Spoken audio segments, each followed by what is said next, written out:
अस्सलाम वालेकुम। आज हम लोग पढ़ रहे हैं ब्लड वीजल्स। ब्लड वीजल्स में वही ट्रांसपोर्ट वाला चैप्टर में से ये टॉपिक लिया हुआ है, जिसमें हम लोग ये बताने वाले हैं कि हमारे पास कितनी टाइप्स की वीजल्स होती हैं, ब्लड वीजल्स, और प्लस में उनके काम क्या क्या होते हैं, नेचर यानी कि स्ट्रक्चर कौन सा हम लोग पढ़ेंगे और फंक्शन के लिहाज से क्या होती हैं। तो सबसे पहले आ जाती है हमारे पास आर्टरीज, फिर ब्लड कैपिलरीज और उसके बाद वेन्स। आर्टरीज के अंदर हम लोग इससे समझ सकते हैं कि जो ब्लड को हार्ट से दूर ले जाए, खून को ड्यूरिंग ट्रांसपोर्ट के ज़रिए, तो उसको हम लोग बोलते हैं आर्टरीज। कैपिलरीज जो होती है वो एक्सचेंज करती हैं ब्लड की मटेरियल को बिटवीन ब्लड के साथ एंड उसके टिश्यू के साथ, बॉडी टिश्यू के साथ। ठीक है।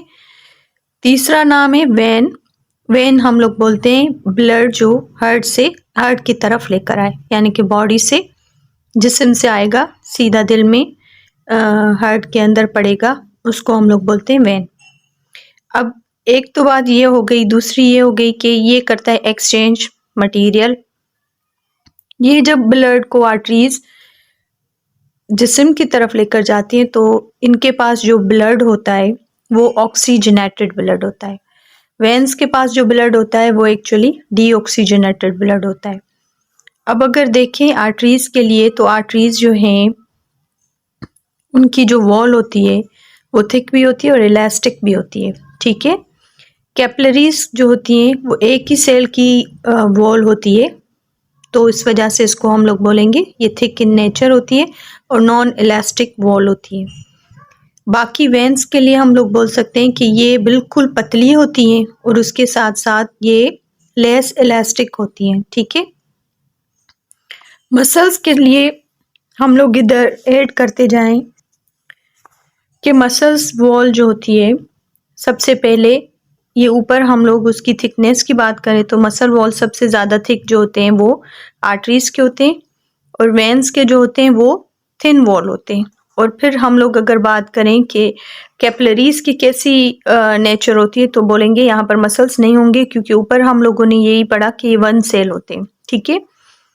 ब्लड प्रेशर के हिसाब से जो ज़्यादा हाई ब्लड प्रेशर रहता है वो आर्टरीज के अंदर रहता है, क्योंकि वेल्व जो होते हैं वो आर्टरीज के अंदर एब्सेंट होते हैं। तो जाहिर सी बात है ब्लड का प्रेशर ज़्यादा होगा, क्योंकि ल्यूमन जो होता है आर्टरी का वो बिल्कुल छोटा होता है। इस वजह से आर्टरी जो है वहाँ पर वेल्व एब्सेंट है और प्रेशर जो होता है हाई प्रेशर होता है। मीडियम प्रेशर होता है कैपिलरीज के अंदर और इनके अंदर भी वेल्व्स एब्सेंट होते हैं। बिल्कुल लो प्रेशर होता है वेन के अंदर, और वेन के अंदर जो होते हैं वेल्व्स प्रेजेंट होते हैं। ये थ्योरेटिकल भी पढ़ सकते हैं, एज अ कंपैरिजन भी पढ़ सकते हैं कि इन तीनों के बीच में कौन से डिफरेंस आ सकते हैं। अब देखिए एक न्यू टॉपिक आ रहा है हमारे पास कि जर्नल प्लान क्या होता है ह्यूमन बॉडी सर्कुलेशन का। तो सबसे पहले हमारे पास मुस्लिम साइंटिस्ट थे इब्ने नफीस, जिसने सर्कुलेटरी सिस्टम के बारे में नॉलेज दी।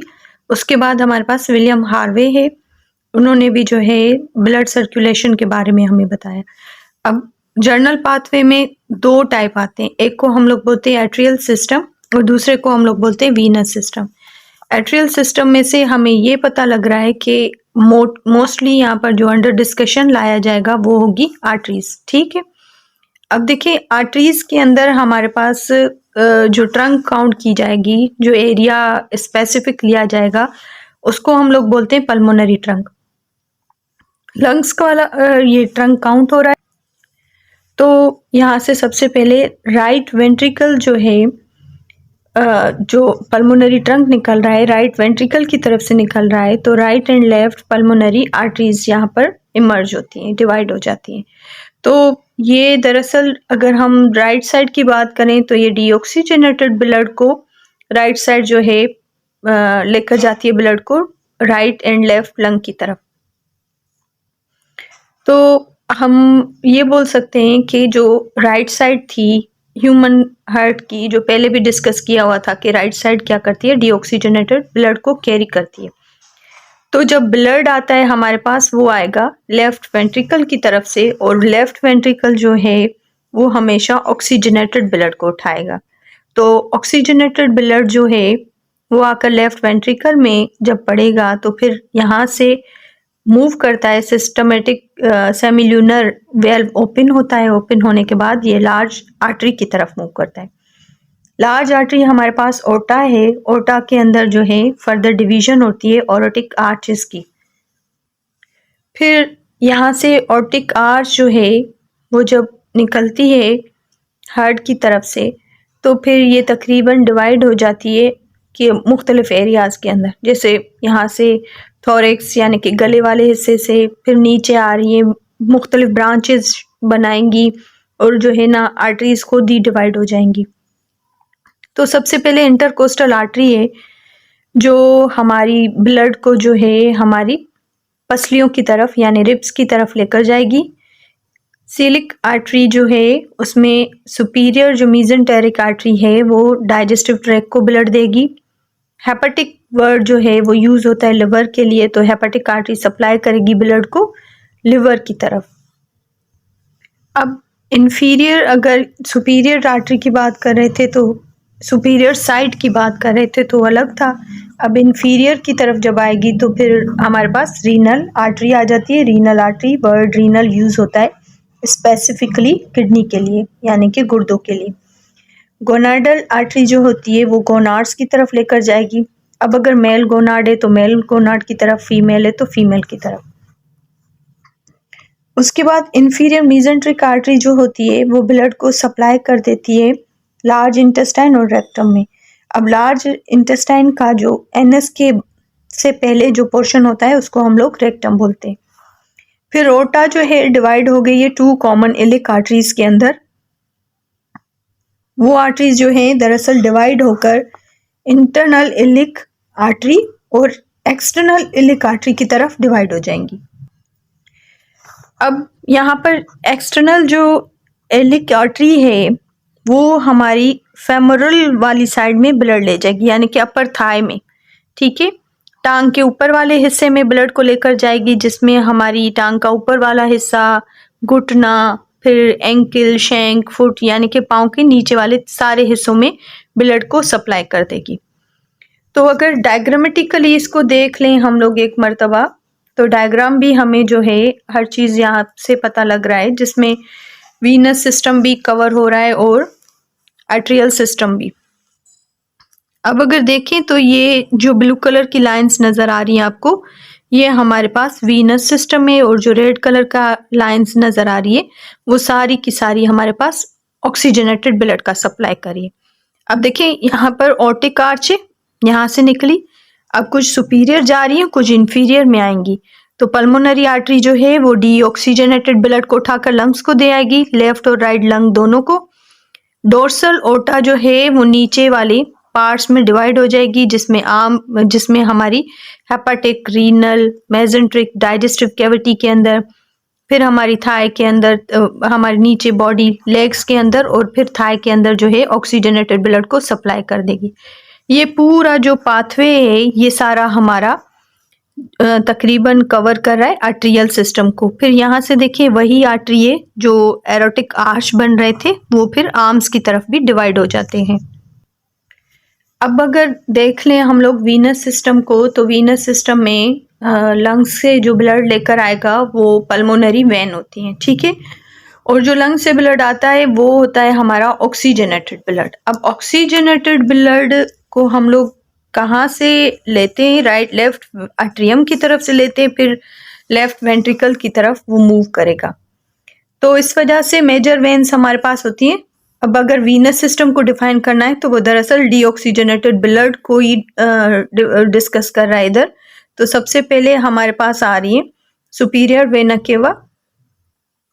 सुपीरियर वेना केवा में के बाद हमारे पास इंफीरियर वेना केवा आती है। तो दोनों साइड से हमारे पास जो ब्लड कलेक्ट किया जाएगा वो डीऑक्सीजनेटेड ब्लड है हमारी बॉडी से, फिर आकर ये सारा का सारा हमारी राइट एट्रियम में पड़ता है। तो सुपीरियर वेना केवा जो होती है वो हमारे हेड, शोल्डर और आर्म से यानी कि पूरा सर वाला हिस्सा, फिर हमारे शोल्डर के हिस्से, फिर हमारे बाजुओं की तरफ से खून डीऑक्सीजनेटेड ब्लड को कलेक्ट करती है।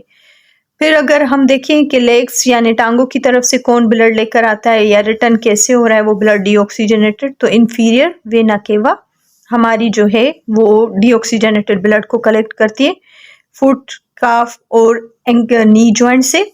फिमोरल वीन वही वीन है, नाम वही है, लेकिन वहां पर हम लोग आर्टरी के नाम से पढ़ रहे थे, यहाँ पर हम लोग इसको वेन के नाम पर पढ़ रहे हैं। एक्सटर्नल इलिक आर्टरी और इंटरनल इलिक आर्टरी दोनों ज्वाइन होकर एक्सटर्नल इलिक वेन और इंटरनल इलिक वेन दोनों कॉमनली इकट्ठी हो जाएंगी तो कॉमनली उनको बोलेंगे iliac when.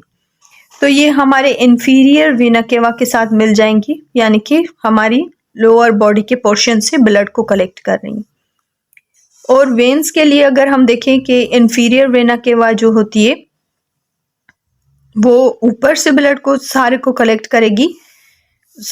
Inferior vena cava जो है वो हमारी लोअर बॉडी से कलेक्ट करेगी, जिसमें हमारे पास लिवर वेन, फिर किडनी की वेन आएगी यानी गुर्दों की, फिर gonadal when male female reproductive part से, फिर आगे चल के इनको स्टमक, स्प्लीन, पैनक्रियाज, इंटेस्टाइन, इन सब से ब्लड लेकर ये ड्रेन हो जाता है हेपेटिक पोर्टल वेन के अंदर। तो ये सारा इकट्ठा होगा इंफीरियर वेना केवा के अंदर। इंफीरियर वेना केवा फिर इसको सप्लाई कर देगी, पूरा का पूरा ब्लड कैरी करती है कहाँ से, किडनी से।